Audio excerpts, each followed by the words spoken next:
Esto es Chayo Contigo. Comenzamos. Ayer estuvimos hablando un poco de esta dificultad para implementar los hábitos regresando de las vacaciones, y hablábamos del efecto en el cerebro de retomar los hábitos. Y me preguntaban por ahí algunas personas si era normal sentir un poco, incluso a veces, cambios a nivel emocional. Y sí, la realidad es que existe, no todo el mundo lo presenta, pero sí existe lo que se llama el síndrome posvacacional, a nivel de un impacto en las emociones. Y hay personas que pueden llegar a experimentar tristeza, ansiedad o estrés. Y más allá de lo que físicamente se puede presentar, puede haber un cambio a nivel de las emociones. Incluso puede haber irritabilidad, mucha somnolencia, sentirse cansados. Hay personas que dicen, tengo que, y parecería broma, necesito vacaciones de las vacaciones. Se dice un poco como chiste, pero sí puede haber uso lo suficiente. Los niños pequeños pueden responder negativamente con la vuelta a clases, por ejemplo. Y es que hay una ruptura en el proceso de adaptación o transición entre el tiempo de ocio, de descanso generado por las vacaciones, y el regreso a la rutina que implica un nivel de alerta más claro. No se considera una enfermedad, por supuesto, pero sí un trastorno adaptativo. Y normalmente se calcula que un 40% más o menos de la población puede llegar a experimentarlo.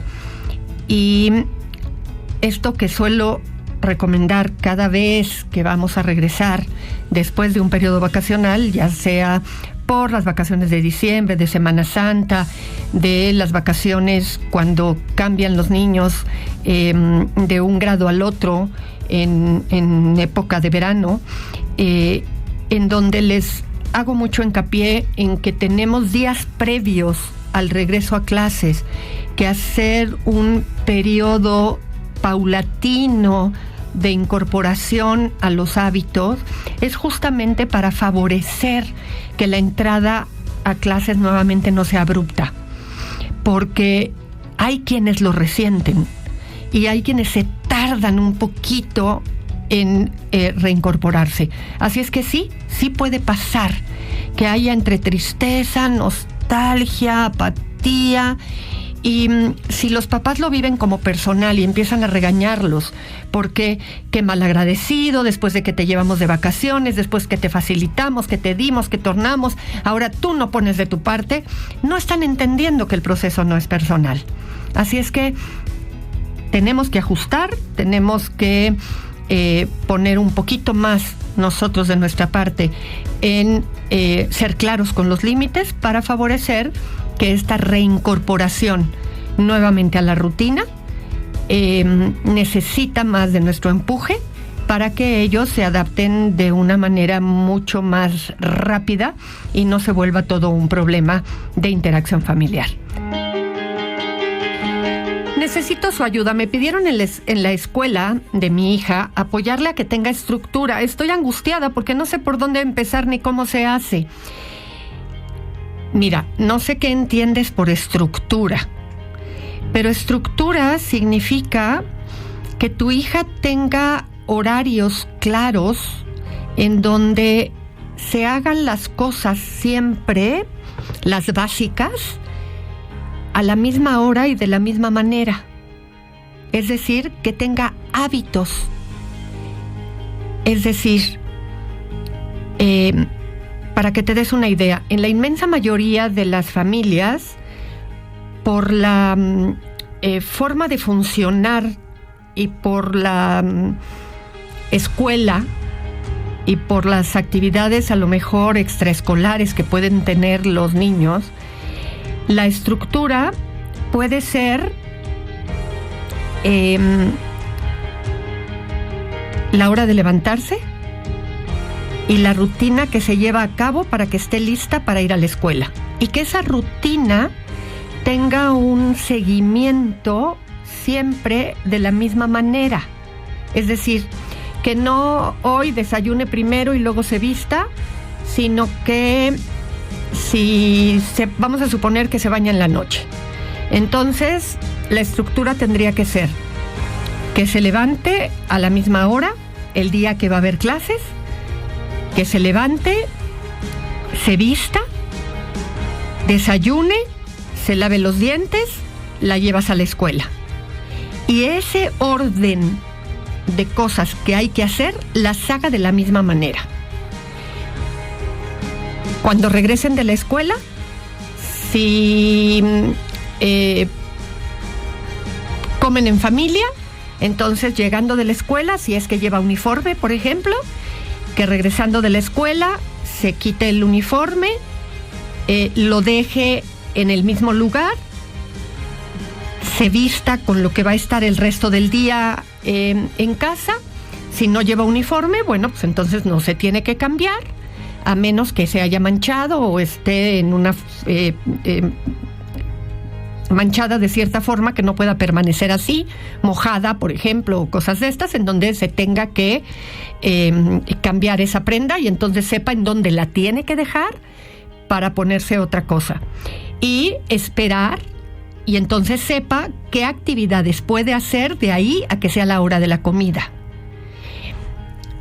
Y comer en un horario específico o cuando pasa algo en particular. Por ejemplo, que llegó el papá y entonces se sientan a comer y se mantenga sentada en la comida, aunque haya terminado de comer, hasta que todos hayan acabado.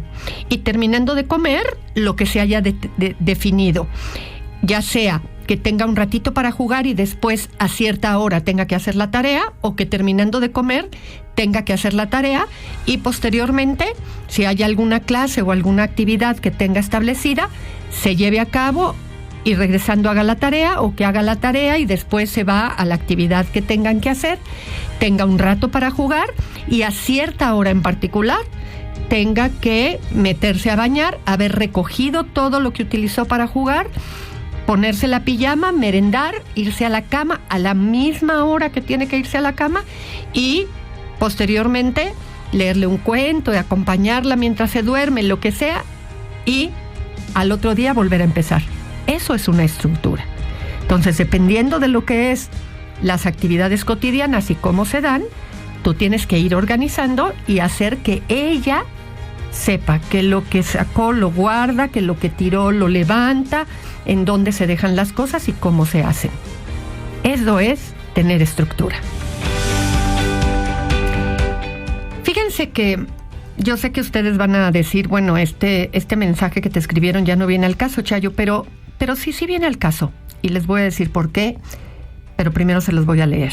Me dice: feliz año 2025. Ojalá platicaras de aquellos que pasamos Navidad y Año Nuevo completamente solos, y me lo pone en mayúsculas, completamente solos, por no tener familia o bien por diversas circunstancias. No somos integrados en ninguna cena. Y ahí se debería de ver la Navidad de los que tienen familia compartiendo, aunque sea un poco de poncho de cena. No todos tenemos familia para pasar Navidad o Año Nuevo. En efecto, así como no todos pueden tener pareja para el 14 de febrero, o no todos están en duelo cuando hablo del proceso de duelo, o no todos tuvieron una mamá porque crecieron en orfelinatos cuando es el Día de las Madres, lo mismo el Día del Padre. En fin. Y fíjate que es muy interesante este planteamiento que me haces, porque una de las cuestiones que a veces nadie nos educa es cómo le ponemos una connotación al ser personas solas una connotación positiva en lugar de negativa. Siempre, o con mucha frecuencia más bien, porque no siempre, hay esta idea del temor a la soledad, de la idea de que estar solo es, o sola es pobrecita, pobrecito. Siempre hay como una idea de nube negra alrededor de la soledad. Y nos educan poco para pensar que uno puede ser una muy buena compañía de uno mismo, que uno se puede caer bien, que uno puede ser alguien que se acompaña y que puede ser divertido para uno mismo. Y que sí, en efecto, hay personas que la pueden pasar solos o solas en fechas importantes y que eso no tiene por qué tener un peso desafortunado, sino que te puedes preparar una cena rica, poner música, desearte lo mejor, hacer tus propósitos, planear algo especial para ti y vivirlo como algo grato y pasarla bien. Y creo que aquí cabe la pregunta de ¿cómo te ves tú a ti? ¿Vives el estar contigo como algo desafortunado, desagradable, triste, incluso te diría grotesco, patético? ¿Qué adjetivo le pondrías a vivir ese tiempo o las fechas especiales o importantes contigo? Porque eso tiene mucho que ver con el contexto y con qué aprendiste alrededor de esto. Porque por ahí puede haber mucho de la explicación. Y lo que te dices a ti misma o a ti mismo alrededor de eso puede hacer que la situación se viva desafortunada o simple y sencillamente seas una muy buena compañía para ti.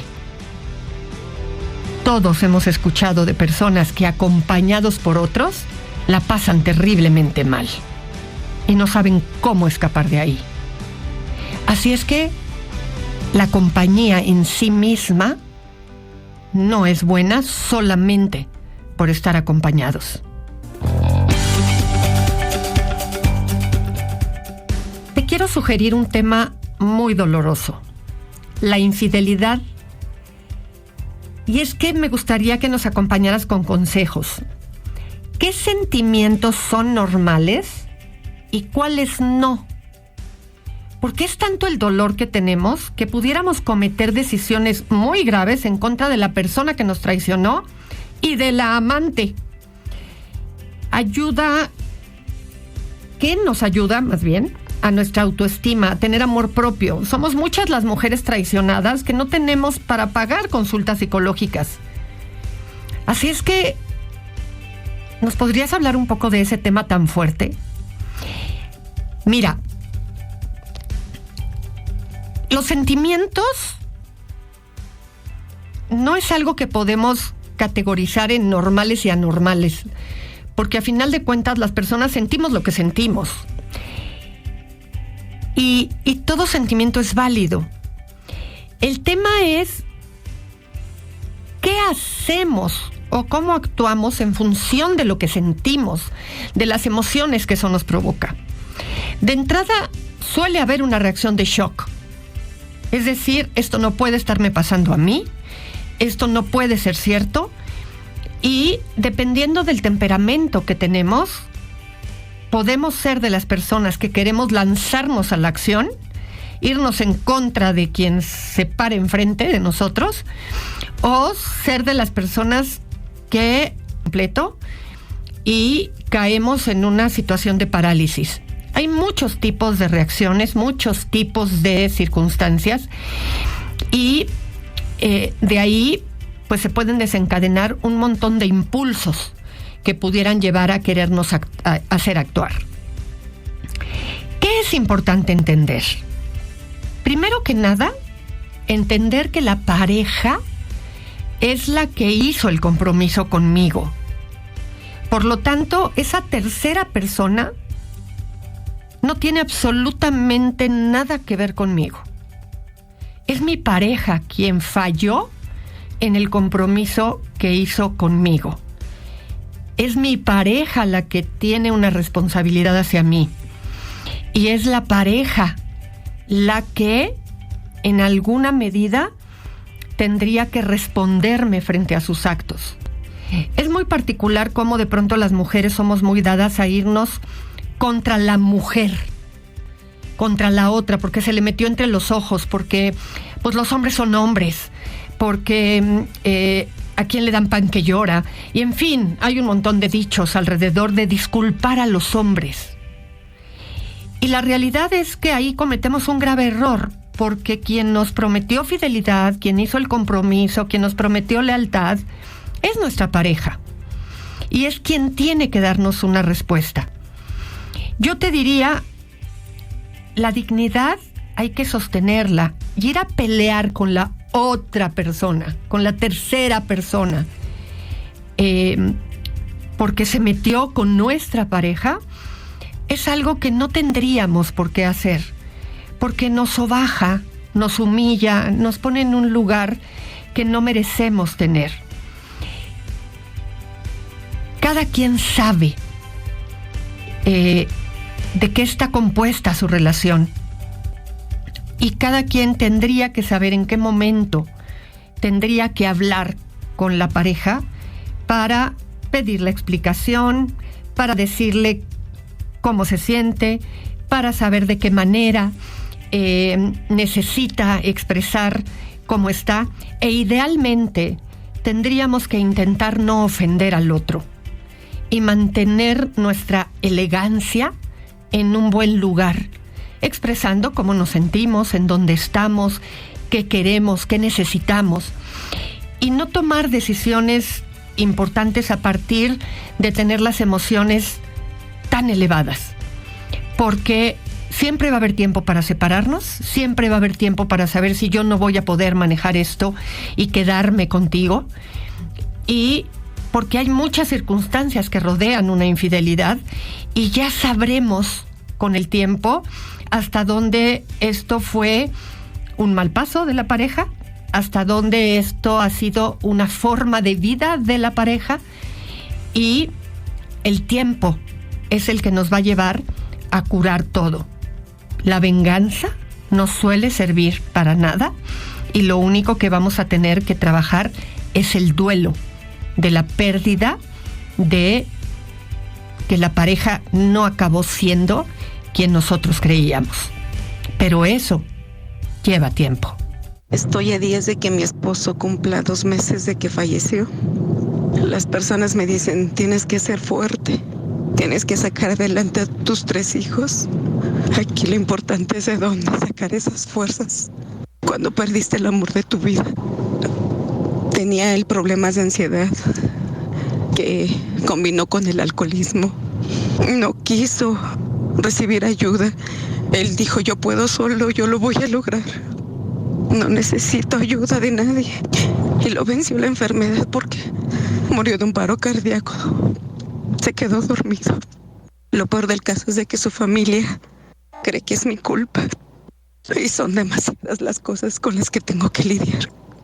¿Me puedes ayudar? ¿Qué hago? ¿A quién recurro? ¿Qué especialista tengo que buscar? Gracias. Te mando un abrazo fuerte. Mira, las personas dicen con mucha facilidad esta frase: tienes que ser fuerte. La realidad es que los seres humanos somos muy torpes para lidiar con el dolor de las personas que están pasando por una situación como la tuya. Y esa frase la decimos con una ligereza absoluta. La verdad es que hacemos lo que podemos. ¿Verdad?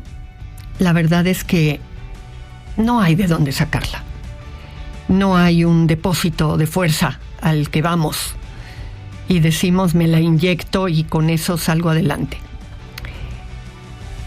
Estás en un momento del duelo muy complicado porque todavía debes de estar sin poder creerlo, debes de estar en shock y apenas debes de tener energía para levantarte y hacer lo básico de tu día a día.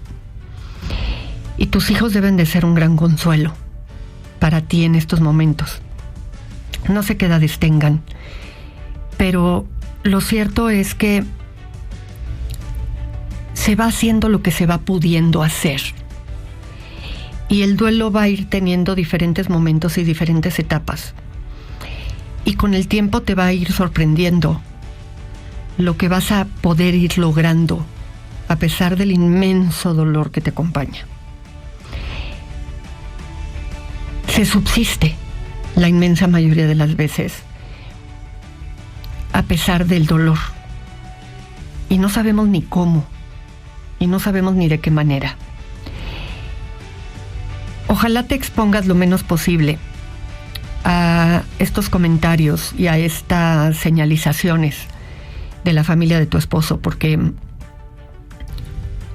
hay mucho enojo acompañando los procesos de duelo, y cuando hay enojo es más fácil enojarse contigo que enojarse con la persona fallecida. La realidad es que pues tu esposo tuvo responsabilidad en una parte de lo que vivió y también hizo lo que pudo con lo que estaba viviendo y con los síntomas con los que estuvo lidiando. La realidad es que hoy él no está. Tú tienes que ir viendo qué vas pudiendo hacer y tienes que pensar un poco en el solo por hoy. Y vas a poder. Y yo sé que esto que estoy diciendo es para ti un dogma de fe, pero créemelo, he visto pasar por mi consultorio a muchas personas en una situación como la tuya. Y la fortaleza humana es impresionante. Y el instinto de vida es verdaderamente increíble y asombroso. Y vas a poder. Hoy tienes que cuidarte. Tienes que exponerte lo menos posible a aquellos que no aportan nada que pueda ser de ayuda. Necesitas refugiarte en tus hijos y en sacar adelante el día a día. Es lo único que hoy de verdad sirve. Te abrazo desde aquí. ¿Qué especialista es el que hay que buscar? Un tanatólogo. Son los especialistas en los duelos. Y los tanatólogos son los que pueden acompañar estos procesos. Así es que si no conoces a ninguno, ponte en contacto conmigo nuevamente y con muchísimo gusto te damos el dato de algún lugar que pudiera serte de ayuda.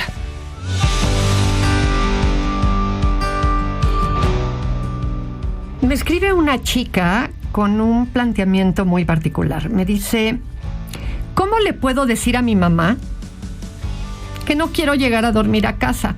Tengo 20 años, estoy en 5º semestre de la carrera, tengo una relación con mi novio desde hace ya 2 años y 4 meses, y lo que me preocupa es cómo pueda reaccionar mi mamá al decirle que no quiero llegar a dormir a casa, ya que quiero dormir con él.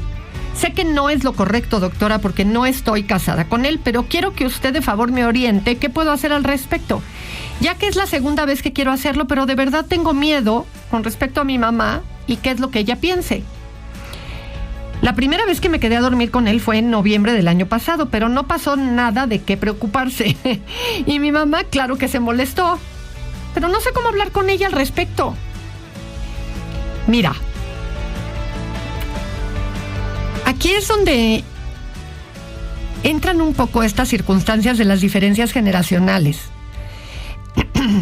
Claramente, tú ya quieres llevar una vida de adulta, pero eres una chica que todavía eres hija de familia. Y me imagino que dependiente económicamente de tus, bueno, no sé si padres, porque hablas solamente de tu mamá. Y Y se vuelve un tema complicado porque en este país ya eres mayor de edad. Sin embargo, pues todavía dependes económicamente de tu mamá. Por lo tanto, dependes de las reglas de la casa de tu mamá. ¿Tendrías derecho a vivir como una mujer adulta? Sí, nada más que vivir como una mujer adulta implica que te vuelvas independiente en todas las áreas, no nada más en las áreas que a ti te gustaría o que a ti te convienen. Cuando se quiere vivir como una persona adulta, se tienen que asumir las consecuencias y las responsabilidades de toda la vida adulta. Independencia social, independencia económica, independencia emocional. Y tú solamente quieres la independencia de lo que te resulta placentero. Pero no parece que estás dispuesta a asumir la independencia económica, porque pues pareciera que por estar en quinto semestre pues todavía no estás en condiciones de asumirla. Entonces, ¿cómo se lo planteas a tu mamá?